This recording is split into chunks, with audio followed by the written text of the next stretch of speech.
Good morning, everyone. My name is MightyStream, and today I'm going to do your October the 15th, just for today, in a meditation. I hope you're doing well this morning. Let's go ahead and get into the meditation. Let's see what we have. Choices. The title of today's meditation is Choices. We did not choose to become addicts. That comes from the basic text, page 3. When we were growing up, all of us had dreams. Every child has heard a relative or neighbor ask, "What do you want to be when you grow up?" Even if some of us didn't have elaborate dreams of success, most of us dreamed of work, families, and a future of dignity and respect. But no one asked, "Do you want to be a drug addict when you grow up?" We didn't choose to become addicts, and we cannot choose to stop being addicts. We have the disease of addiction. We are not responsible for having it, but we are responsible for our recovery. Having learned that we are sick people and that there is a way of recovery, we can move away from blaming circumstances, ourselves, and into living the solution. We didn't choose addiction, but we can choose recovery. Just for today, I choose recovery. Let's take a moment of silence, followed by the we version of the Serenity Prayer. Moment of silence now, please.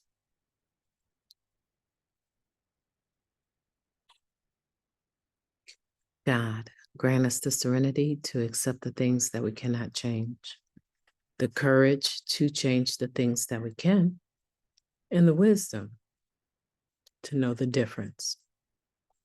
Just for today, please and thank you. What a marvelous meditation, choices. And I think that is somewhat freeing, even after decades of being clean and in the program and doing service work and steps and trying to, not trying, but actually trying to be my best self, right? There's still times when it crosses my mind, man, why am I an addict? Or am I an addict because I see behaviors that would indicate that I have the disease of addiction and I'm willing to surrender to it rather than ignore it? See, so when I ask myself that question, why am I an addict? I look around at others, right? And I wonder, why don't they know that they are addicts? What's so hard for them to say that they are an addict when the unmanageability is as obvious as my unmanageability was, at least to the onlooker? And so for me, being able to admit that I'm an addict, right, is um, the characteristic of humility, honesty, open-mindedness, willingness to surrender to it so that I can move past it. It's like having an infection in your body and you refuse to go to the doctor to get an antibiotic, get the antidote, right? You won't go get help. You won't let it be diagnosed. And so it slowly kills you. It starts to inhibit what you're able to do because the infection is not getting better. It continues to grow, right? It continues to get worse. And this is the same thing that is taking place with the disease of addiction. If a person is not willing to admit that they are an addict and have the disease of addiction, see, it doesn't take a doctor to diagnose it. Yeah, it's in the DSM, a 5 TR now. Yeah, it's in there. It's in 5 as well, right? As a psychiatric, mental. But we already knew that, right? They're not telling us anything that we didn't know. They're just making a way so that they can be better paid when they diagnose it and they help an individual receive medication to stop, using, right? But they're not telling us anything There are so many doctors involved with the Mother Fellowship AA. There are so many doctors involved in analyzing the disease, right, of addiction. And so this isn't new information for us. However, being able to admit it individually is a big deal. And I have a choice today. I choose, rather than be disturbed by other people that clearly seem to be addicts, but don't want to admit it or don't have a desire to stop using, right? Rather than analyzing and comparing them to myself, I personally choose. I choose, it's a choice to admit that I have this disease of addiction so that it, like an infection, doesn't continue to grow and make me unhealthier. There's so many ways my life can end as a result of the disease of addiction, right? Being in the wrong place at the wrong time, overdose, retaliation because of some foul behavior I've displayed or someone I've caused harm to that is revengeful, right? Not to mention what it does to the body. I know one lady, she had so many abscesses on her body as a result of trying to shoot up everywhere she possibly could. She said it was an embarrassment to go to meetings initially because the bandages would bleed through and stick to her body, and no one wanted to sit next to her. Can you imagine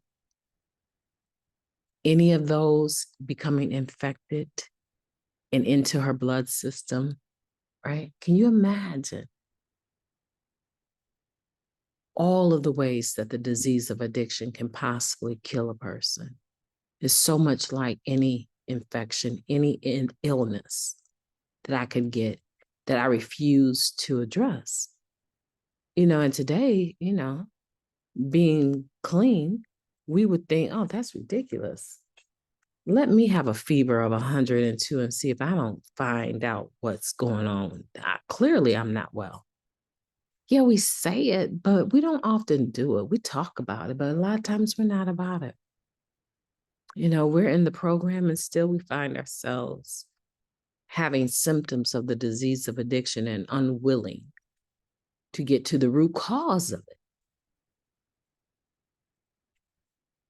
Oh, you could do that surface stuff. You could take some non-alcohol cough syrup. You could take some ibuprofen, aspirin. You could take some stuff to deal with the surface part of the illness. But it's just going to soothe the symptoms. It's not going to stop you from having an infection in your body. So I can go to some meetings. Yeah, I can go to a few meetings. I might even do some service work. I might even sponsor someone, right? Dig. So there's ways that I can do some of the surface stuff that tones down the impact of the disease of addiction, the symptoms, right? I can do that surface stuff, but let's go deeper. Let's really go to the doctor and allow ourselves to give a blood sample or an x-ray or anything that they indicate that they need to figure out what is at the core, what is really wrong.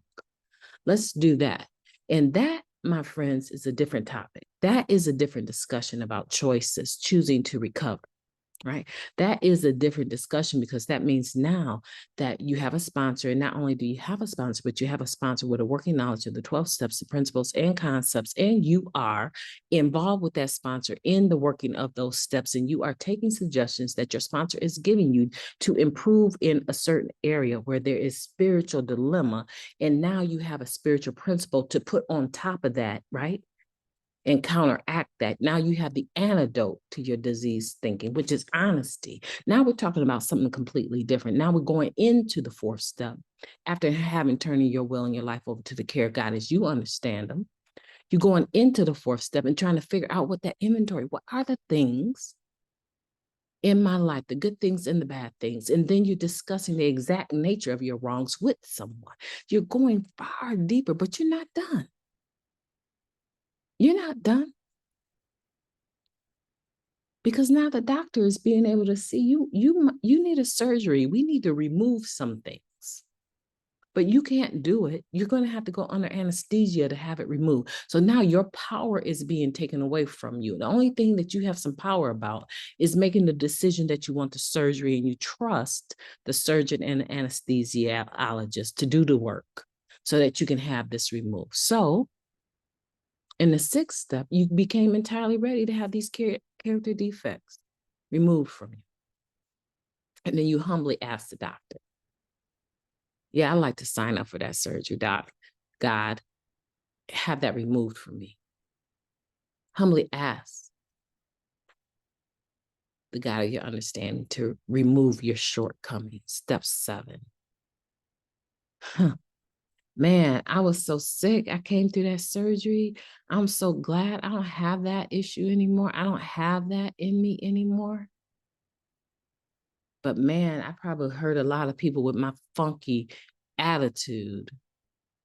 I probably owe a lot of people some amends because I just was not operating I wasn't well. I wasn't operating out of the right thing. And I've injured them, and their lives have gone on with my injury. I've impacted people with my defects. And so you're saying, okay, let me make a list of those people I probably need to have a conversation with, make some amends to, restitution, whatever it is. Step 8. And then 9, when there's an opportunity to actually make the amends, you do it. But here's the ticket. Now that you did all that, you got out of the hospital, you apologize to everybody, right? You changed your behavior, you stopped being, a chip on your shoulders, your way or the highway, you got past all of that. Now, how do you go about making sure that when these character defects do kind of slip back up, that you're not causing this long-term injury again? Step 10. Take a personal inventory on a daily basis and make prompt amends. So now we're not sitting on stuff years and years and years. Yeah, I talked to you wrong. I don't care if you say it's okay. It's not okay. It bothers me. I spoke to you wrong. That was inappropriate. I was disrespectful. And I'm doubling back here, and I want to say to you, I apologize. I'm going to try to be more mindful because you didn't deserve that. Step 10, daily inventory. And you feel some empowerment because now I'm moving into the 11th step, that daily maintenance through prayer, right? And meditation. I'm maintaining conscious contact with my doctor, right? And the instructions that my doctor has given me to live a full, productive life. I'm doing that on a daily basis. I'm checking the list 0 to 10 of all the things that they discharged me from the hospital with. They said, you need to do these things. What did your higher power tell you that you need to do? And are you in touch with your higher power on a regular basis so that you can see if you're veering to the left or the right, or you're keeping it straight forward? That's step 11, people, right? And so I do that. But now that I'm doing that regularly, I've been empowered to be able to go tell somebody else my story, to be helpful to someone else. I try to carry this message. I don't know how, there's no other, it's the most simple way to break down what we're talking about here, choices. I choose recovery. But choosing recovery is not just staying stopped. It's some work to do. And I choose to do that work today. I want for you to do the work. I want for you to think about this meditation. It's so short. I wish all of them could be like this, right? It's so short, but straight to the point. Right? Words, I love words. In fact, I'm working on a book. You guys might be interested in it. I'm working on a book myself. It's 850 pages long right now. And it's 3 of the quarter. It's like I have a quarter of it to still do. 850 pages, that's a lot of words. We use words. I love words. But sometimes they just confuse things, right? This short meditation is beautiful, and I hope today that you're going to choose recovery because I know that you can, or otherwise you wouldn't be listening to this podcast. I know that you can do it. I believe in you. Have a beautiful day on purpose. I intend to, and I will be talking to you tomorrow. This was an amazing morning we've spent together. Talk to you soon.